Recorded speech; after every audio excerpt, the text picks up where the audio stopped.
ఒకసారి సినిమా తీసేటప్పుడు మా బిడ్డలు గరీబోళ్ళు ఎందుకు తీసే నీ 3,000 5,000 రూపాయల టికెట్లు కొని ఎందుకు పోవాలి? దానికి ఒక హైప్ క్రియేట్ చేస్తున్నావు.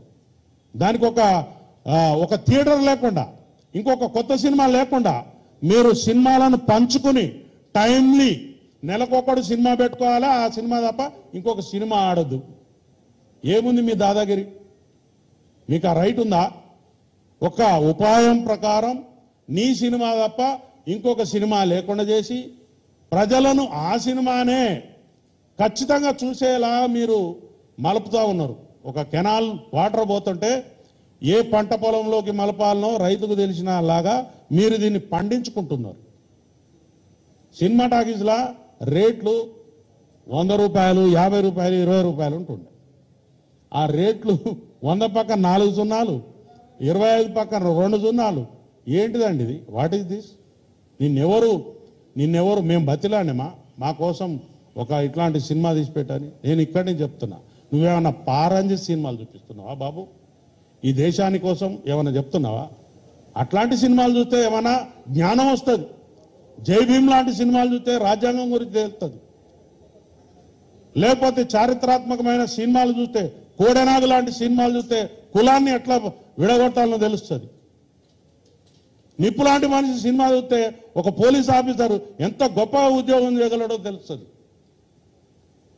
ఒక మత సామరస్యం ఎట్లుండాలో తెలుస్తుంది. నువ్వు చేసేదేంటయా? నువ్వు చేసేదేంటి? నీకు ఎవడిస్తున్నాడు గైడెన్స్? చెప్పేది ఒకటి, చేసేది ఒకటి. మీరు మీ తోలు మంచిగా ఉంచుకోకపోతే తోలు పలగొడతాం. ఒక శాఖ మీద మీరు పేరు చెప్పకపోవచ్చు, ఇంకోటి చెప్పకపోవచ్చు, పని చేయలేదంటున్నా. అక్కడ పోలీసు వారి డ్యూటీ కాదు అది.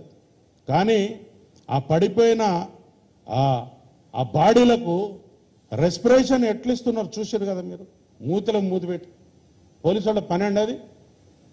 కానీ ఒక వ్యక్తి అక్కడ జీవితం పడిపోయి ఉన్నది, తీసుకుని ఆ యొక్క రెస్పిరేటరీ సిస్టమ్ అట్లా అందించారు. కాబట్టి అందులో ఒక బాబు ఇవాళ మన కోసం అవకాశం ఉంది. సో మై ఫ్రెండ్స్, దయచేసి నేను ఈ పత్రికా ముఖంగా, మీడియా ముఖంగా నేను మన వాళ్ళకి చెప్పేది ఏంటిదంటే, ఒక గొప్ప సందేశాత్మకమైనటువంటి సినిమాలను మనం ప్రోత్సహిద్దాం. సందేశాత్మకమైన సినిమాలు చాలా ఉన్నాయి, ప్రోత్సహిద్దాం. కానీ మనం ఏ పని చేసినా కూడా సమాజ శ్రేయస్సును దృష్టిలో పెట్టుకుని సొంత లాభం కొంత మానుకో పొరుగు వారి కోసం పాట పడబోయని చెప్పినారు మన కవులు. అది చదువుకోండి, నేర్చుకో, సబ్జెక్టు నేర్చుకో. నువ్వు గొప్పగా, నీకు హావభావాలు ప్రకటించడం రాదు, నటించడం రాదు, చచ్చిపోయిన మనిషి గురించి చెప్పడం నీకు అంతకంటే రాదు. నువ్వు ఎట్లా నటునివైనా నాకు అర్థం కాదు. చెప్పు. నువ్వు చెప్తున్నావు అదే ఇది అదే, నాకు పైసలు రాలేదు, నా సినిమా డుమ్మా అన్నది, ఇజ్జత్ మొత్తం పోయింది. ఆ పైసలు రాని ఫ్రస్ట్రేషన్ నీ దగ్గర కనపడుతుంది. కానీ నువ్వు ప్రజల కోసం సర్వీస్ చేసే ఏదైతే చితికిపోయిన ఫ్యామిలీ గురించి నువ్వు ఆలోచించే యొక్క ఫీలింగ్స్ నీ ముఖంలో మాకు కనిపిస్తలేవు. కాబట్టి ముందు నటన నేర్చుకో.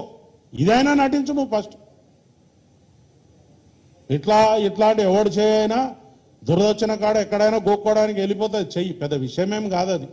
అప్రయత్నంగా పోతుంది అది. నాకు ఇక్కడ తలలో దురద పెడుతుంది.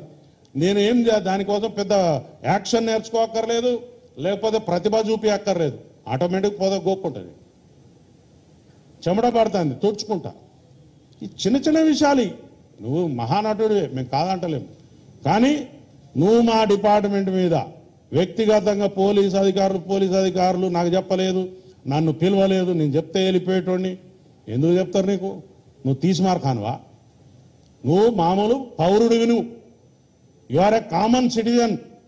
నీకు సిటిజన్షిప్ ఇక్కడ ఉందో లేదో కూడా తెలియదు. నీ ఆధార్ కార్డు ఎక్కడుందో మాకు తెలియదు. ఫస్ట్ ఆంధ్రాలో ఉందా, తెలంగాణలో ఉందా?